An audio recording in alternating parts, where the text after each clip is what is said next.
Omeprazole ni umuti uri mu bwoko bw'imiti ikoreshwa mu kubuza ikorwa rya acide nyinshi mu gifu, proton pump inhibitor. Omeprazole ni umwe mu miti ituma ikorwa rya acide mu gifu rigabanuka, mu yandi magambo ituma acide mu gifu itaba nyinshi. Uyu muti ukoreshwa ku barwayi b'igifu. Uyu muti ukoreshwa ku bafite ibisebe mu gifu. Uyu muti ukoreshwa kandi ku bafite ikirungurira.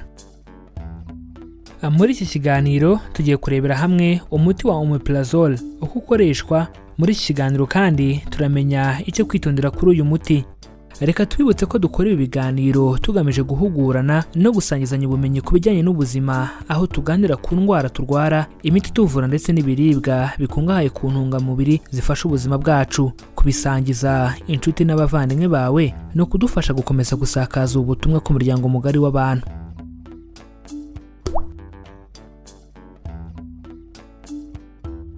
Mbere yo gutangira ikiganiro, reka mbanze mbashimire ko mugiye kubana natwe muri aka kanya tubungabunga ubuzima bwacu. Murabizi ko baca umugani mu Kinyarwanda bati abatabizi bicwa nuko utabimenya, natwe tukagira tuti abatarabimenya bicwa nuko batarakora subscribe kuri iyi channel Mizero Media ngo bamenye ko amagara ari ubukungu kandi burya kwirinda biruta kwivuza. Niba utarabikora nyabuneka bikore kuko nta kiguzi bisaba. By'umwihariko niba ari ubwa mbere ukurikira ibi biganiro, turagusabye kanda kuri subscribe kandi unakande kuri iyo nzogera byegeranye kugira ngo uzajye ubona ibiganiro bishya tuzajya tubagezaho. Nawe udahwema kudukurikira ntitwabona uko tugushimira, kubera ko uko umubare w'abadukurikira wiyongera bitwereka ko ibyo dukora bifite akamaro, bityo bikadutera umuhate n'imbaraga zo gukomeza gukora ubushakashatsi ku bintu bijyanye n'ubuzima. Ikindi kandi wadusanga no ku mbuga nkoranyambaga zacu zose, Facebook, Instagram ndetse na Twitter. Ujya ahashakirwa ugashakisha Mizero Media ubundi ukadukurikira, kandi ushobora no kudusangizaho ibitekerezo byawe. Ubaye hari icyo bifuza kutubaza, ubaye hari icyo bifuza kudusobanuza, cyangwa ubaye hari icyo bifuza kutwunganira kuri iyi ngingo cyangwa se ibindi biganiro twabagejejeho, isanzure ubundi utwandikire muri comments hano kuri iyi channel ndetse no ku mbuga nkoranyambaga zacu tumaze kubasangiza. Mu gihe wakunze ikiganiro twabagejejeho, kanda kuri like, ubundi niwihererane ubu butumwa, kora share, ubisangize inshuti n'abavandimwe bawe kugira ngo nabo basobanukirwe uburyo bwo kubungabunga amagara yabo. Iki ni ikiganiro Amagara n'Ubukungu, ikiganiro mutegurirwa na Mizero Media buri kuwa kabiri, kuwa kane ndetse no kuwa gatandatu. Tubahaye ikaze.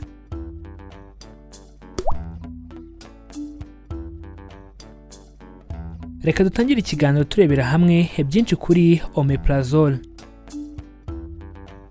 Uyu muti utandukanye n'indi miti ivura igifu nka Malox ndetse na Cimetidine nuko ufunga inzira acide ari kunyuramo iba nyinshi mu gifu, mu gihe Malox cyangwa se izindi hydroxide zo zikora ibyitwa neutralization, guhindura acide mu munyu iyo yamaze kuba nyinshi mu gifu.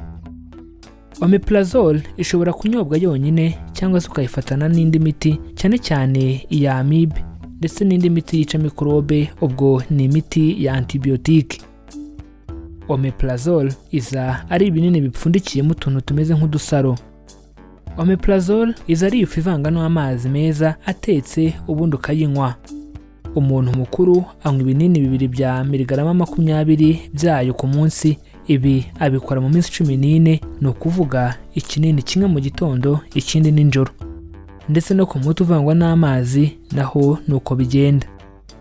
Umuti wa Omeprazole uvanga miligarama 2.5 n'akayiko gato k'amazi, naho iyo ari agafu ka miligarama 10 uvanga n'ikiyiko kinini cy'amazi. Uyu muti wa Omeprazole ntiwemewe kuwukoresha mu gihe utwite. Uyu muti wa Omeprazole ntiwemewe kuwukoresha mu gihe wonsa. Uyu muti wa Omeprazole ntiwemerewe kuwukoresha mu gihe ufata indi miti y'umutima nka furosemide. Uyu muti wa Omeprazole ntiwemerewe kuwukoresha mu gihe ufata indi miti nka Lasix. Umuti wa Omeprazole ntiwemerewe kuwukoresha mu gihe uri kunywa warfarin. Umuti wa Omeprazole ntiwemerewe kuwukoresha mu gihe uri kunywa diazepam. Umuti wa Omeprazole ntiwemerewe kuwukoresha mu gihe uri kunywa promethazine. Mbere yo kuvanga uyu muti na Malox cyangwa kubikoresha icyarimwe, bisaba kubanza kugisha inama muganga cyangwa se farumasi ukwegereye.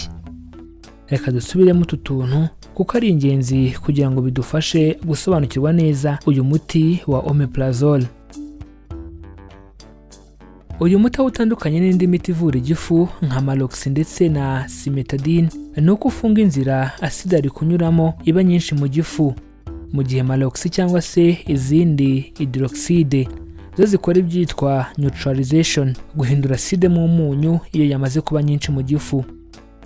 Omeprazole ishobora kunyobwa yonyine cyangwa se ukayifatana n'indi miti, cyane cyane iya amibe ndetse n'indi miti yica mikorobe, ubwo ni imiti ya antibiotique. Omeprazole iza ari ibinini bipfundikiyemo utuntu tumeze nk'udusaro. Omeprazole iza ari ifu ivanga n'amazi meza atetse ubundi ukayinywa. Umuntu mukuru anywa ibinini 2 bya miligarama 20 byayo ku munsi. Ibi abikora mu minsi 14, ni ukuvuga ikinini kimwe mu gitondo ikindi nijoro. Ndetse no ku muti uvangwa n'amazi naho nuko bigenda. Umuti wa Omeprazole uvanga miligarama 2.5 n'akayiko gato k'amazi, naho iyo ari agafu ka miligarama 10 uvanga n'ikiyiko kinini cy'amazi. Uyu muti wa Omeprazole ntiwemewe kuwukoresha mu gihe utwite. Uyu muti wa Omeprazole ntiwemewe kuwukoresha mu gihe wonsa. Uyu muti wa Omeprazole ntiwemerewe kuwukoresha mu gihe ufata indi miti y'umutima nka furosemide. Uyu muti wa Omeprazole ntiwemerewe kuwukoresha mu gihe ufata indi miti nka Lasix. Umuti wa Omeprazole ntiwemerewe kuwukoresha mu gihe uri kunywa warfarin. Umuti wa Omeprazole ntiwemerewe kuwukoresha mu gihe uri kunywa diazepam. Umuti wa Omeprazole ntiwemerewe kuwukoresha mu gihe uri kunywa promethazine. Mbere yo kuvanga uyu muti na Malox cyangwa kubikoresha icyarimwe, bisaba kubanza kugisha inama muganga cyangwa se farumasi ukwegereye. Reka dusubiremo utu tuntu kuko ari ingenzi kugira ngo bidufashe gusobanukirwa neza uyu muti wa Omeprazole. Uyu muti utandukanye n'indi miti ivura igifu nka Malox ndetse na Cimetidine ni uko ufunga inzira aside ari kunyuramo iba nyinshi mu gifu, mu gihe Malox cyangwa se izindi hydroxide zo zikora ibyitwa neutralization, guhindura aside mu munyu iyo yamaze kuba nyinshi mu gifu. Omeprazole ishobora kunyobwa yonyine cyangwa se ukayifatana n'indi miti, cyane cyane iya amibe ndetse n'indi miti yica mikorobe, ubwo ni imiti ya antibiotique. Omeprazole iza ari ibinini bipfundikiyemo utuntu tumeze nk'udusaro. Omeprazole iza ari ifu ivanga n'amazi meza atetse ubundi ukayinywa. Umuntu mukuru anywa ibinini 2 bya miligarama 20 byayo ku munsi. Ibi abikora mu minsi 14, ni ukuvuga ikinini kimwe mu gitondo ikindi nijoro. Ndetse no ku muti uvangwa n'amazi naho nuko bigenda. Umuti wa Omeprazole uvanga miligarama 2.5 n'akayiko gato k'amazi, naho iyo ari agafu ka miligarama 10 uvanga n'ikiyiko kinini cy'amazi. Uyu muti wa Omeprazole ntiwemewe kuwukoresha mu gihe utwite. Uyu muti wa Omeprazole ntiwemewe kuwukoresha mu gihe wonsa.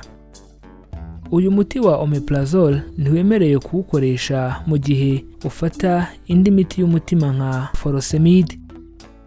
Uyu muti wa Omeprazole ntiwemerewe kuwukoresha mu gihe ufata indi miti nka Lasix. Umuti wa Omeprazole ntiwemerewe kuwukoresha mu gihe uri kunywa warfarin. Umuti wa Omeprazole ntiwemerewe kuwukoresha mu gihe uri kunywa diazepam. Umuti wa Omeprazole ntiwemerewe kuwukoresha mu gihe uri kunywa promethazine. Mbere yo kuvanga uyu muti na Malox cyangwa kubikoresha icyarimwe, bisaba kubanza kugisha inama muganga cyangwa se farumasi ukwegereye. Reka dusubiremo utu tuntu kuko ari ingenzi kugira ngo bidufashe gusobanukirwa neza uyu muti wa Omeprazole. Uyu muti utandukanye n'indi miti ivura igifu nka Malox ndetse na Cimetidine ni uko ufunga inzira aside ari kunyuramo iba nyinshi mu gifu, mu gihe Malox cyangwa se izindi hydroxide zo zikora ibyitwa neutralization, guhindura aside mu munyu iyo yamaze kuba nyinshi mu gifu. Omeprazole ishobora kunyobwa yonyine cyangwa se ukayifatana n'indi miti, cyane cyane iya amibe ndetse n'indi miti yica mikorobe, ubwo ni imiti ya antibiotique. Omeprazole iza ari ibinini bipfundikiyemo utuntu tumeze nk'udusaro. Omeprazole iza ari ifu ivanga n'amazi meza atetse ubundi ukayinywa. Umuntu mukuru anywa ibinini 2 bya miligarama 20 byayo ku munsi. Ibi abikora mu minsi 14, ni ukuvuga ikinini kimwe mu gitondo ikindi nijoro. Ndetse no ku muti uvangwa n'amazi naho nuko bigenda. Umuti wa Omeprazole uvanga miligarama 2.5 n'akayiko gato k'amazi, naho iyo ari agafu ka miligarama 10 uvanga n'ikiyiko kinini cy'amazi. Uyu muti wa Omeprazole ntiwemerewe kuwukoresha mu gihe utwite. Uyu muti wa Omeprazole ntiwemerewe kuwukoresha mu gihe wonsa. Uyu muti wa Omeprazole ntiwemerewe kuwukoresha mu gihe ufata indi miti y'umutima nka furosemide. Uyu muti wa Omeprazole ntiwemerewe kuwukoresha mu gihe ufata indi miti nka Lasix. Umuti wa Omeprazole ntiwemerewe kuwukoresha mu gihe uri kunywa warfarin. Umuti wa Omeprazole ntiwemerewe kuwukoresha mu gihe uri kunywa diazepam. Umuti wa Omeprazole ntiwemerewe kuwukoresha mu gihe uri kunywa promethazine. Mbere yo kuvanga uyu muti na maloxi cyangwa kubikoresha icyarimwe, bisaba kubanza kugisha inama muganga cyangwa se farumasi ukwegereye. Reka twibutse ko dukora ibi biganiro tugamije guhugurana no gusangizanya ubumenyi ku bijyanye n'ubuzima, aho tuganira ku ndwara turwara, imiti tuvura ndetse n'ibiribwa bikungahaye ku ntungamubiri zifasha ubuzima bwacu. Kubisangiza inshuti n'abavandimwe bawe no kudufasha gukomeza gusakaza ubutumwa ku muryango mugari w'abantu.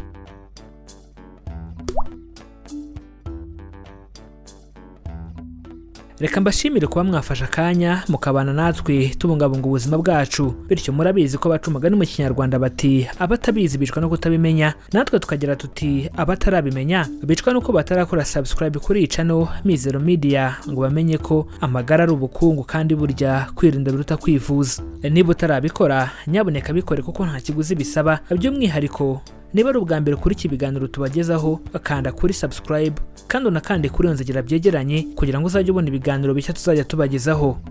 Nawe udahwema kudukurikira ntitwabona uko tugushimira, kubera ko uko umubare w'abadukurikira wiyongera bitwereka ko ibyo dukora bifite akamaro, bityo bikadutera umuhate wo gukomeza gukora ubushakashatsi ku bintu bijyanye n'ubuzima. Ikindi kandi wadusanga no ku mbuga nkoranyambaga zacu zose, Facebook, Instagram ndetse na Twitter. Ujya ahashakirwa ugashakisha Mizero Media ubundi ukadukurikira, kandi ushobora no kudusangiza ibitekerezo byawe. Ubaye hari icyo bifuza kutubaza, ubaye hari icyo bifuza kudusobanuza, cyangwa ubaye hari icyo bifuza kutwunganira kuri iki kiganiro ndetse n'ibindi byatambutse, isanzure ubundi twandikire muri comments hano kuri iyi channel ndetse no ku mbuga nkoranyambaga zacu zose tumaze kubasangiza. Mu gihe bakunze ikiganiro twabagejejeho, kanda kuri like, ubundi ntiwihererane ubu butumwa. Kora like, kora share, ubisangize inshuti n'abavandimwe bawe kugira ngo basobanukirwe uburyo bwo kubungabunga amagara yabo. Iki cyari ikiganiro amagara n'ubukungu. Ikiganiro mutegurirwa na Mizero Media buri kuwa kabiri, kuwa kane ndetse no kuwa gatandatu. Amahoro y'Imana bane namwe kandi tubifurije kwirinda mbere yo kwivuza.